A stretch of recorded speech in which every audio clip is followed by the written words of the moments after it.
Hello செல்லகுடீஸ், welcome to my YouTube channel. நான் உங்கள் Arjun Ram. My journey in cinema அப்படின்னு சொல்லிட்டு நான் ஒரு சீரீஸ் பண்ணிக்கிட்டு இருந்தேங்க. 2 வருஷம் முன்னாடி பண்ண ஒரு 19 எபிசோட் பண்ணியிருக்கேன். எனக்கு எப்படி இந்த சினிமா ஆசை வந்தது, அதுக்கப்புறமா படிப்படியா எனக்கு என்னென்ன ப்ராஜெக்ட்ஸ் கிடைச்சது, என்னென்ன பண்ண, எப்படி ஸ்ட்ரகிள் பண்ண, எல்லாத்தையுமே இந்த சீரீஸ்ல நான் சொல்லியிருக்கேன். அது 19 எபிசோடுக்கு அப்புறம் அடுத்த எபிசோட் நான் இன்கம்ப்ளீட்டா விட்டுட்டேங்க. ஏன்னா யூடியூப்பை பொறுத்த வரைக்கும் நான் கொஞ்சம் இன்கன்சிஸ்டன்டா தான் இருந்திருக்கேன். அப்பப்போ ஏதாவது வீடியோஸ் போடுவேன், அப்புறம் காணாம போயிடுவேன், வேற ஏதாவது ப்ராஜெக்ட் வரும், அப்படிதான் பண்ணிக்கிட்டு இருந்தேன். இப்போ ஒரு வருஷமா தான் கன்சிஸ்டன்டா பண்ணிக்கிட்டு இருக்கேன். இப்போ சமீபத்துல Bigg Boss Tamil season 9 audition attend பண்ண அப்படின்னு சொல்லிட்டு ஒரு வீடியோ நான் போட்டிருந்தேன். அதை பார்த்துட்டு ஒரு சப்ஸ்கிரைபர் உங்களோட my journey in cinema full playlist பார்த்தேன், அது இன்கம்ப்ளீட்டா இருக்கு, தயவு செய்து அதை முடிச்சு விடுங்க, அடுத்த எபிசோட் பண்ணுங்க அப்படின்னு சொல்லிட்டு ஒரு ரிக்வெஸ்ட் பண்ணியிருந்தாங்க. அதுக்காக தான் இந்த video. So welcome to my journey in cinema episode 20. தனி ஒருவன் நினைத்து விட்டார்.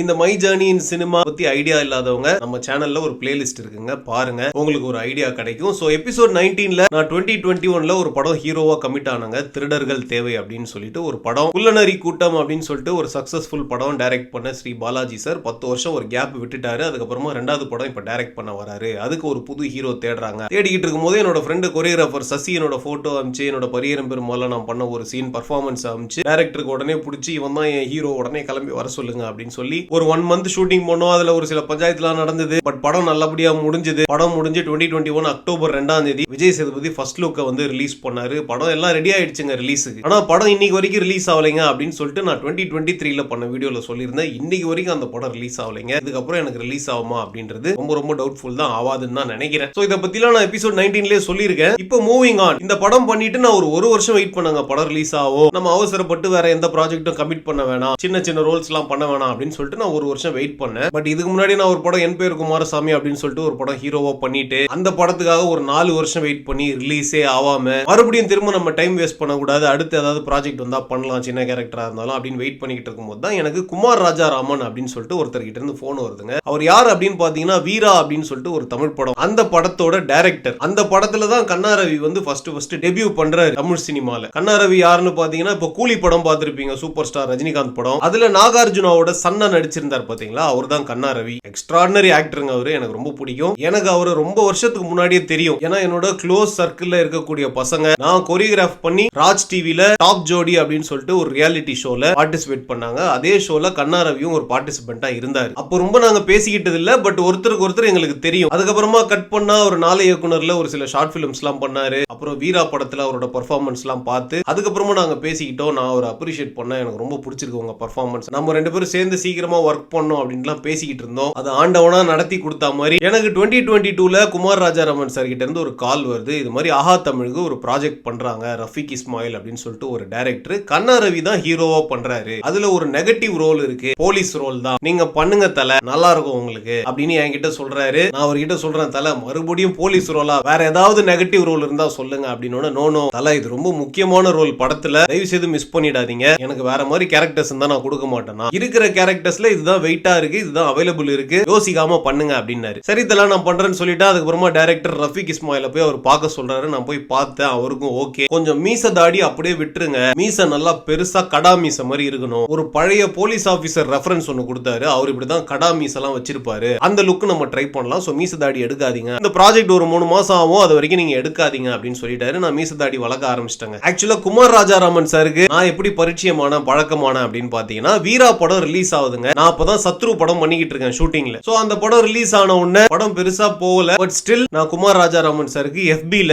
இன்பாக்ஸ்ல போய் மெசேஜ் பண்றேன், ஹலோ சார் எப்படி இருக்கீங்க, வாழ்த்துக்கள் ஃபார் வீரா அப்படின்ட்டுலாம். அவர் உடனே ரிப்ளை பண்றாரு, பரவாயில்ல டைரக்டரா இருந்தாலும் எந்த பந்தாவும் இல்லாம ரிப்ளை பண்றாரு, தேங்க்யூ தல அப்படின்னு சொல்லிட்டு ரிப்ளை பண்ணாரு. அப்புறம் நான் சொன்னேன், எனக்கு ஏதாவது ஆப்பர்ச்சுனிட்டிஸ் இருந்தா சொல்லுங்க சார், சேர்ந்து ஒர்க் பண்ணலாம் அப்படின்னு சொன்னேன். கண்டிப்பா சொல்றேன் தல அப்படின்னாரு. நம்பர் எக்ஸ்சேஞ்ச் பண்ணிக்கிட்டோம். கட் பண்ண ஒரு வருஷத்துல எனக்கு அவர்கிட்ட இருந்து கால் வருது, இது மாதிரி நான் ஒரு ஷார்ட் பிலிம் பண்ண போறேன், மறுபிறவி MGR அப்படின்னு சொல்லிட்டு, அதுக்கு ஒரு ஆடிஷன் கொடுக்க முடியுமா அப்படின்னாரு. கண்டிப்பா தல கொடுக்குறேன் அப்படின்னு சொல்லிட்டு உடனே போய் நான் ஆடிஷன் பண்ண. வினோத்னு சொல்லிட்டு ஒரு காஸ்டிங் டைரக்டர், அவர் தான் ஆடிஷன் பண்ணாரு. ஒரு 1 hour ஆடிஷன் பண்ணுவாங்க, நிறைய மாடுலேஷன் வேற மாதிரி கேட்டு வாங்கினாங்க. நானும் பண்ணேன். என்னோட ஆடிஷன் அவருக்கு ரொம்ப பிடிச்சிருந்தது. பட் அந்த கேரக்டருக்கு பிசிக்கலா உங்களோட அப்பியரன்ஸ் சூட் ஆகல, அதனால இந்த ப்ராஜெக்ட்ல உங்களை நல்லா கேஸ்ட் பண்ண முடியல, கண்டிப்பா நான் ஃபியூச்சர்ல வேற ப்ராஜெக்ட்ஸ்க்கு டெஃபினட்டா உங்களை கூப்பிடுறேன் அப்படின்னு சொல்லிட்டு குமார் ராஜா ராமன் சார் சொல்றாரு. அந்த ப்ராஜெக்ட் நம்ம சுட்டி அரவிந்த் இருக்கார் இல்லையா, ஆதித்யா டிவில ஒரு ரோபோ சங்கரோட எல்லாம் சேர்ந்து காமெடி பண்ணுவார் இல்லையா, அவர் தான் பண்ணாரு. சரி தல ஒன்னும் பிரச்சனை இல்ல அப்படின்ட்டு அதுக்கப்புறமா அவர் சொன்ன மாதிரியே ஏகப்பட்ட ப்ராஜெக்ட்ஸுக்கு என்ன கூப்பிட்டுட்டே இருப்பாருங்க. ஏன்னா நிறைய லைன் ப்ரொடியூசரா ஒர்க் பண்ணிருக்காரு அவரு. பட் எந்த ப்ராஜெக்ட்டுமே ஒர்க் ஆகல, என்னால பண்ணவே முடியல. பட் இந்த படம் ரத்த சாட்சிக்கு எல்லாமே அமைஞ்சு வந்தது. டர்மரிக் மீடியா அவங்க தான் ப்ரொடியூஸ் பண்ணாங்க. மகேந்திரன் சார் அவர் வந்து விக்ரம்லாம் கமல்ஹாசன் சாரோட சேர்ந்து ப்ரொடியூஸ் பண்ணுவாரு, பெரிய கைங்க அவரு. இந்த ரத்த சாட்சி படத்திலையும் குமார் ராஜாராமன் சார் தான் லைன் ப்ரொடியூசர். சோ அதுக்கப்புறமா சம்பளம் பேசுறோம், அக்ரிமெண்ட் போடுறோம். நானும் மீசதாடி வளர்த்துட்டேன். அதுக்கப்புறமா ஷூட்டிங் வந்து திருவண்ணாமலையிலயும் மறையூர்லயும் நடக்குது. ஷூட்டிங் அப்போ தாடியை மட்டும் எடுக்கிறாங்க. தாடி எடுத்ததுக்கு அப்புறம் தாங்க தெரியுது எனக்கு மீச அவ்வளவு கட்ட மீசங்க. எல்லாம் ஸ்பாட்ல பார்த்துட்டு தெரிகிறாங்க, உண்மையிலேயே யாரோ போலீஸ் ஆபீசரை கூட்டு வந்துட்டாங்க போல. யார் சார் இவரு அப்படின்ட்டு அங்க இருக்கக்கூடிய கேமராமேன், டெக்னீஷியன், மத்த டெக்னீஷியன் எல்லாருமே